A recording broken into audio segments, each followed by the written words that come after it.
Olá, meus queridos amigos do canal Fala Sério Pastor, tudo bem com vocês? Sejam bem-vindos aqui ao nosso canal, onde nós falamos sobre a Bíblia, a Palavra de Deus, respondemos questionamentos, questionamentos que são voltados para a fé, para a religião, podem ser enviados para mim através do meu Instagram, que está aparecendo aí embaixo, você pode enviar.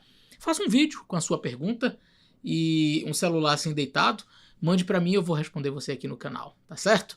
Hoje nós vamos falar de um tema bem interessante, nós vamos falar sobre o assunto da hipergraça. O que seria essa hipergraça? É uma coisa boa, é coisa ruim? O que é isso? Que nomenclaturas são essas, pastor? Essa pergunta vem do Augusto, fica com a gente até o final, tenho certeza que você vai gostar.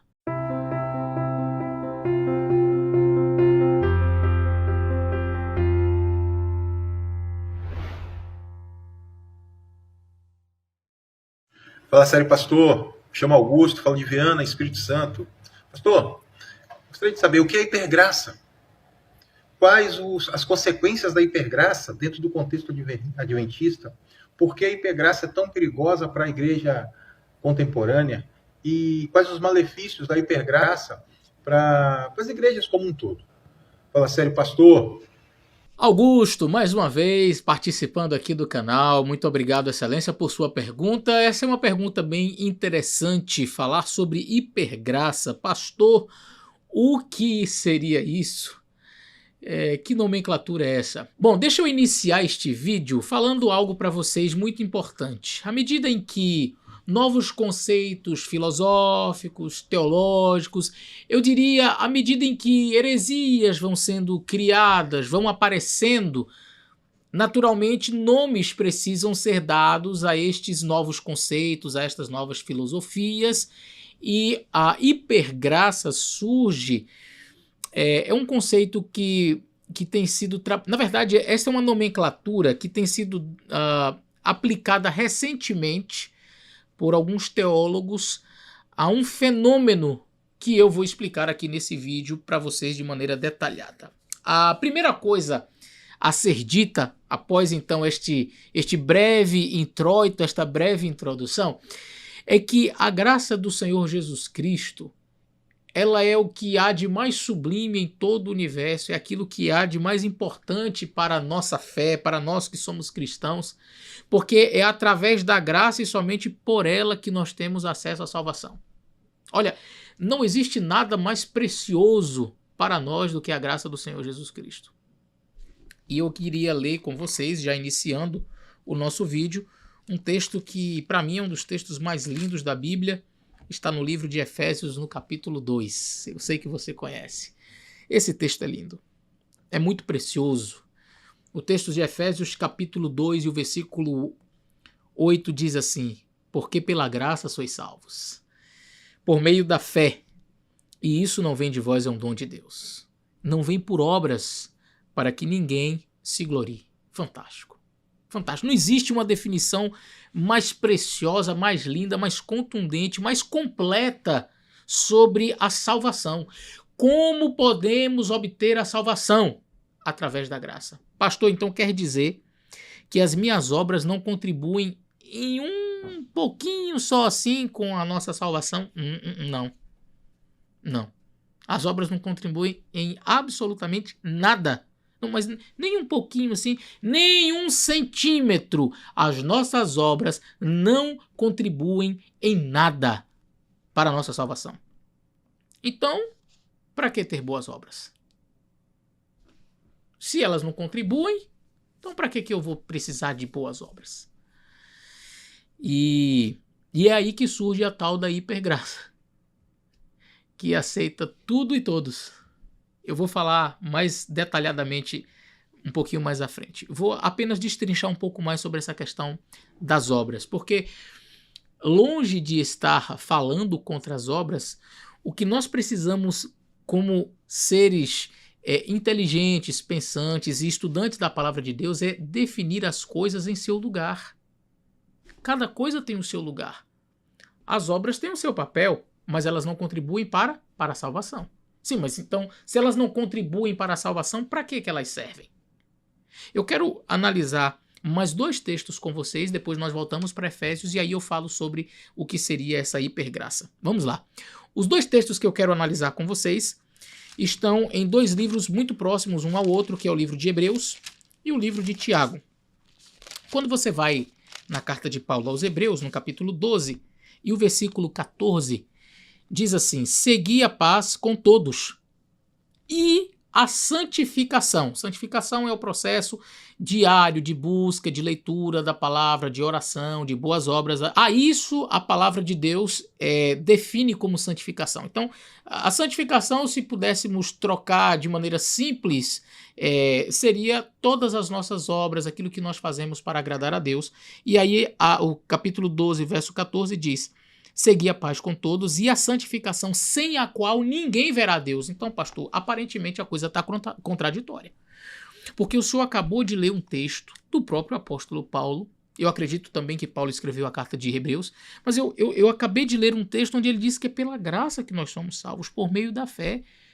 E agora está dizendo que sem a santificação, ou seja, sem o abandono do pecado, sem a luta contra o pecado, sem a prática das boas obras, aqui está dizendo que ninguém verá a Deus, ninguém verá o Senhor sem a santificação.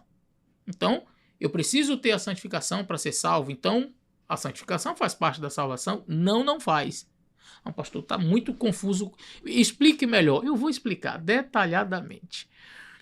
E eu acho que a melhor maneira de explicar está na carta de Tiago. Eu disse que são dois textos próximos, dois livros próximos. É o próximo livro.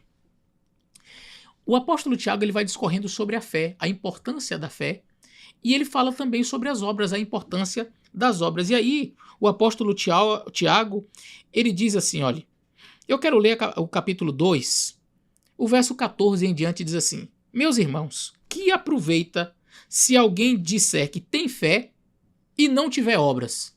Olha que coisa interessante. O apóstolo Tiago está dizendo assim: o que adianta você dizer que tem fé e você não tem obras? Porventura a fé pode salvá-lo? Mas a gente leu aqui, olha, pela graça sois salvos por meio da fé. Isso não vem de vós, é um dom de Deus. E aqui o apóstolo diz assim: porventura a fé pode salvá-lo? E se o irmão ou a irmã estiverem nus e tiverem falta de mantimento cotidiano, e algum de vós disser assim: ide em paz, aquentai-vos, fartai-vos, e lhe não derdes as coisas necessárias para o corpo, que proveito virá dali? Aí o verso 17 ele conclui dizendo assim: assim também a fé, se não tiver obras, é morta em si mesma. Então toda a fé verdadeira, genuína, ela será expressa, ela será evidenciada através das obras. Paulo diz que sem a santificação, isto é, sem as obras, ninguém verá a Deus. Mas ele também diz que pela graça sois salvos por meio da fé. Isso não vem de vós, é um dom de Deus, não vem por obras para que ninguém se glorie. E aqui nós precisamos chegar a uma conclusão muito óbvia. Eu preciso definir as coisas em seu lugar para não acabar colocando um peso que não existe em determinado conceito e atrapalhando as coisas. Então, biblicamente, a salvação é por meio da graça de Cristo. Pela graça sois salvos. Pela graça sois salvos, diz o apóstolo Paulo, por meio da fé, que é o braço que alcança esta graça. E isso não vem de nós, é um dom de Deus. Mas e as obras? Não vem por obras para que ninguém se glorie. Ou seja, no processo de salvação, nada do que você faça vai merecer alguma coisa de Deus. Então, olha, eu estou guardando o sábado, então, Senhor, anota aí, olha, 1 ponto para mim porque eu guardei o sábado. Não matei hoje, então anota mais 1 ponto aí. Olha, eu dei esmolas a uma pessoa que precisa, mais 1 ponto para mim lá no céu. E aí a gente tem uma listagem lá no céu de boas obras, onde Deus vai fazendo um somatório para ver se você... Não. Isso não existe, isso é heresia.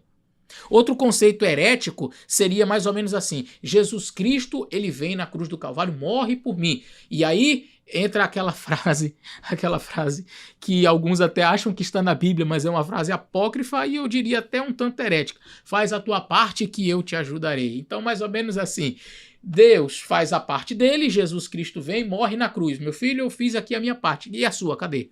Então agora Jesus anda esse tanto aqui, ele anda um pedaço. Agora daqui para frente você tem que fazer também a sua parte. Então a salvação seria, nessa visão herética, seria mais ou menos assim: Jesus faz a parte dele morrendo na cruz, agora eu tenho que ter as minhas boas obras, eu faço também uma parte, e aí junta a minha parte com a parte de Jesus, a salvação. Mentira! Isso é heresia.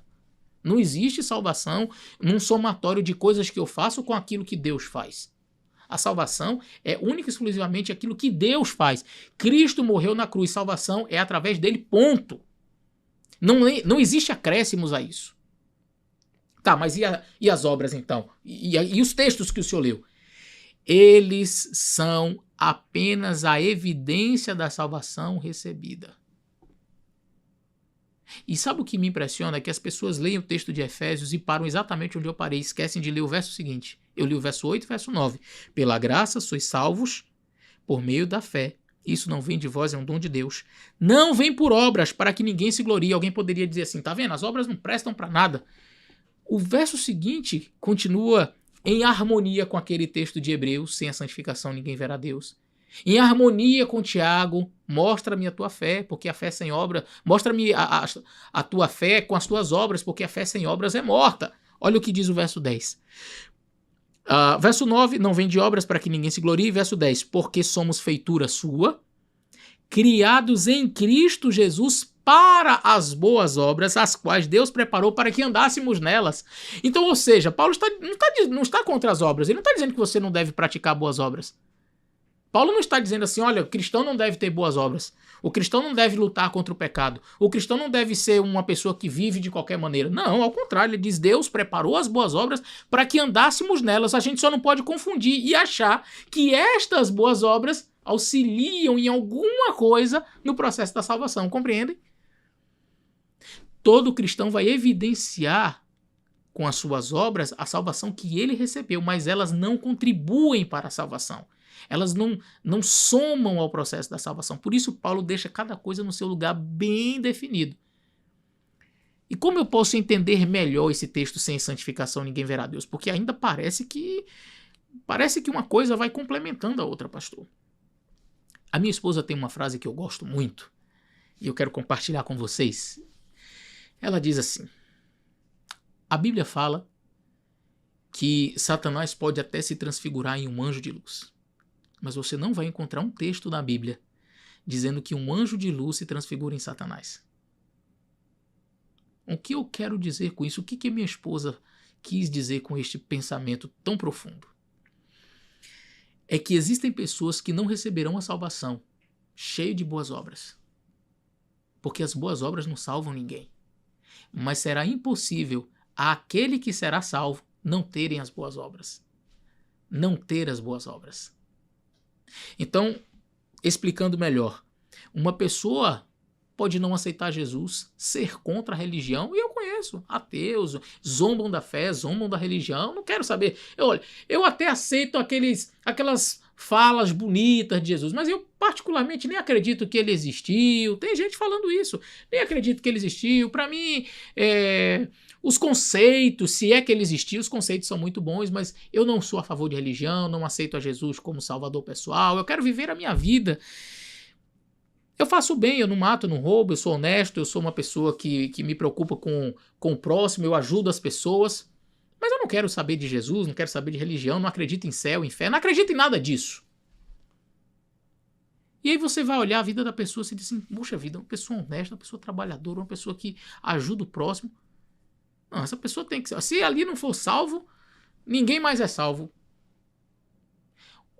Os critérios para salvação não são através das coisas que alguém fez ou deixou de fazer. O critério para ter a salvação é aceitar a Jesus como Salvador. Então, de boas intenções, o inferno vai estar cheio.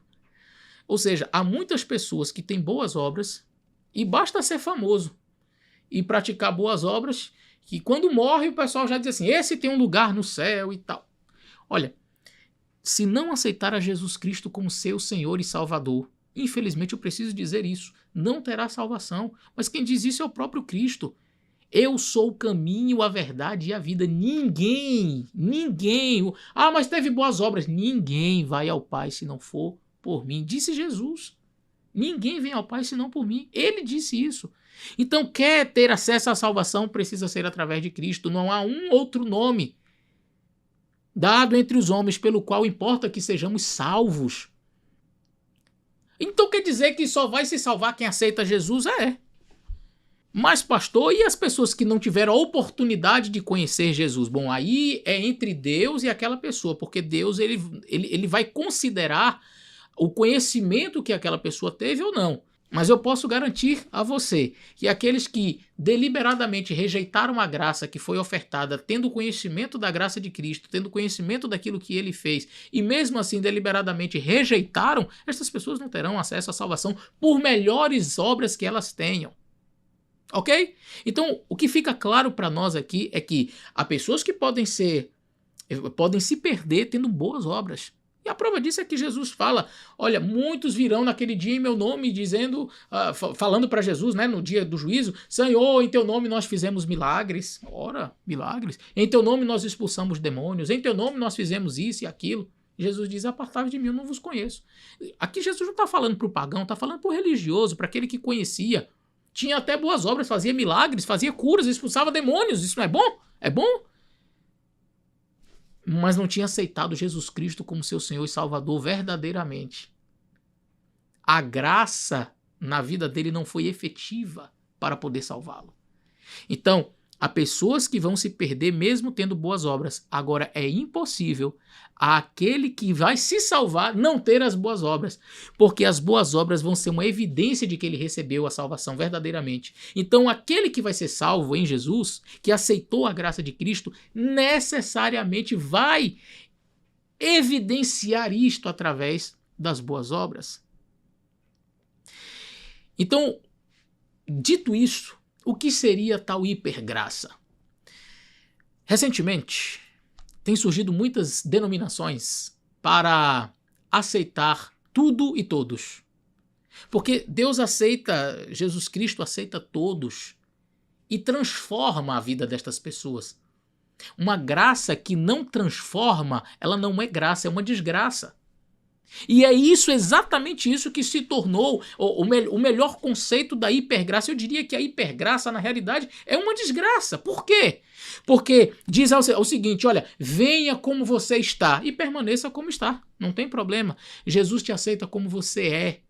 Ah, eu não preciso abandonar esse pecado? Não, ele te aceita como você é, porque ninguém é salvo pelas obras. Então as tuas obras não valem nada. Se elas não valem nada, então pode ficar do jeito... Você aceita Jesus? Aceito. Pronto. Então, se você aceitou Jesus, não importa o que você faça de errado na sua vida, porque você já aceitou Jesus. A graça vai te salvar. Então, para estas pessoas, o conceito de graça é um conceito muito, muito deturpado. Sabe, a graça é mais ou menos assim, aceita Jesus, levanta a mão, levantou a mão, pronto, tá salvo. Ah, mas e a minha conduta? E as obras as quais Deus preparou para que andássemos nela? Não, isso aqui não importa, isso aqui não tem relevância. Uma graça que não transforma não é graça, é uma desgraça. A graça, quando ela entra na vida de alguém, ela transforma. Todo aquele que recebe a graça de Cristo necessariamente vai lutar contra o pecado, vai abandonar as práticas que ofendem o coração de Deus e vai procurar viver uma vida de santidade. Então, o que eu tenho visto? Pessoas jovens e com discurso, sabe? O que importa é o amor. Tá, mas espera aí. Mas você está amando do jeito que Deus disse que não era para amar, meu jovem. A Bíblia diz que você deve fazer assim, assim, assim. Ah, mas o que importa é o amor. E eu estou me sentindo oprimido nesta igreja, porque esta igreja não me aceita como eu sou. E aí começam os discursos vazios. A igreja não me aceita. A igreja, quem não está aceitando a sua conduta é a palavra de Deus. Ordene a sua vida de acordo com a palavra de Deus e está tudo resolvido. Agora fica botando culpa na igreja. Ah, porque a igreja é isso, porque a igreja é aquilo, porque os irmãos não me amam, porque... Peraí. Você quer que a igreja aceite você e seu pecado junto. E aí essas pessoas, elas começam esse discurso de que eu estou me sentindo oprimido na igreja. Eu estou com vontade de me matar porque ninguém me aceita na igreja. Aí eles saem da igreja e agora estão criando igrejas para aceitar tudo e todos. Aí você vai para a igreja... Aí chega lá, você não precisa abandonar o seu pecadinho de estimação, porque existe a hipergraça, é uma graça gigantesca, ela te alcança. E, na verdade, o que se tem feito é tratar a graça, porque eu fico impressionado com a capacidade que o diabo tem de distorcer as coisas de Deus.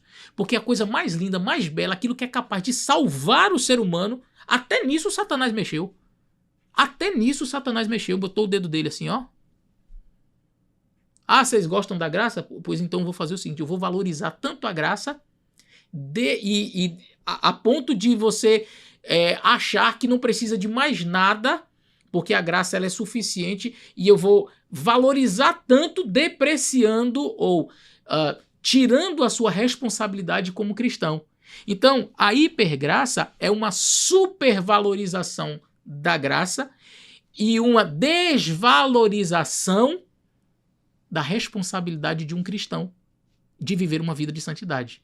Então não há problema nenhum em se valorizar a graça. Quanto mais valorizar a graça, melhor. Agora, como é que se valoriza muito a graça de Cristo? Como é que eu posso valorizar ao máximo a graça de Cristo? Como é que eu posso ter a hiper, ultra, mega, power graça na minha vida? Como é que eu sei que alguém está realmente valorizando a graça de Jesus? Quando eu aceito a graça de Cristo, a minha vida é transformada.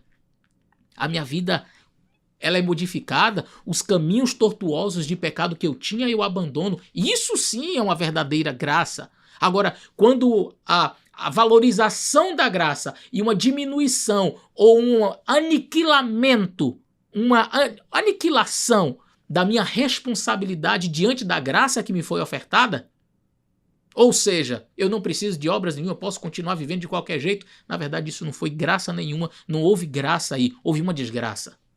E tem muitos vivendo nessa desgraça, achando que estão vivendo na hipergraça de Cristo. Você não está vivendo na hipergraça coisíssima nenhuma.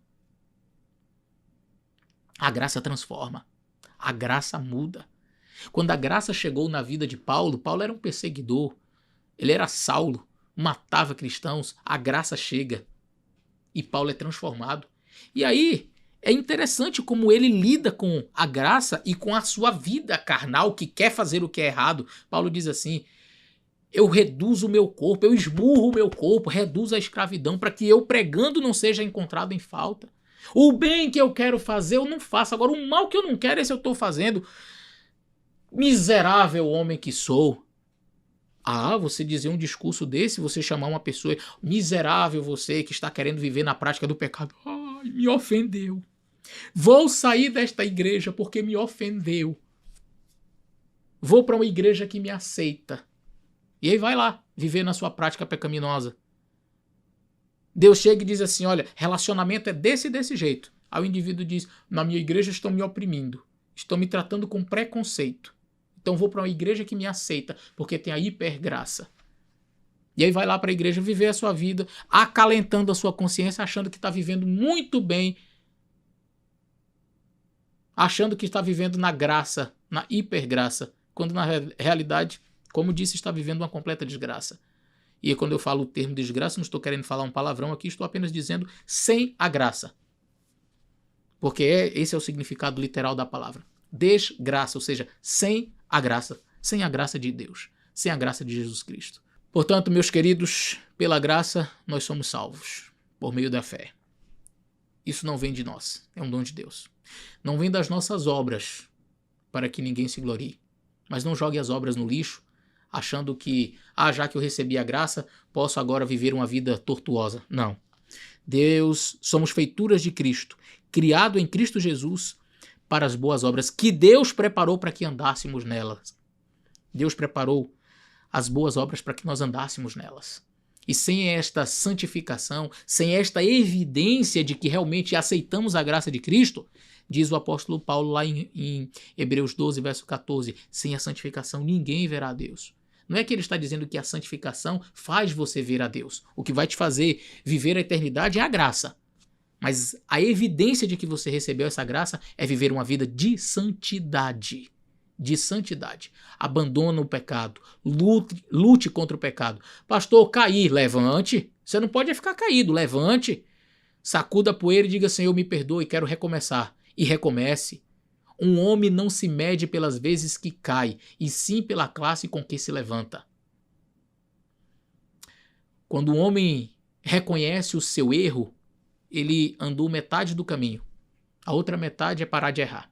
Então, este conceito filosófico equivocado a que alguns têm chamado de hipergraça é um conceito que destrói a responsabilidade do cristão diante da santidade que ele deveria viver ao aceitar a graça de Cristo. A graça, na verdade, é uma bênção. Mas todo aquele que aceita a graça vive à altura do sacrifício que foi feito na cruz do Calvário. Que Deus abençoe você. Um grande abraço e até o nosso próximo vídeo.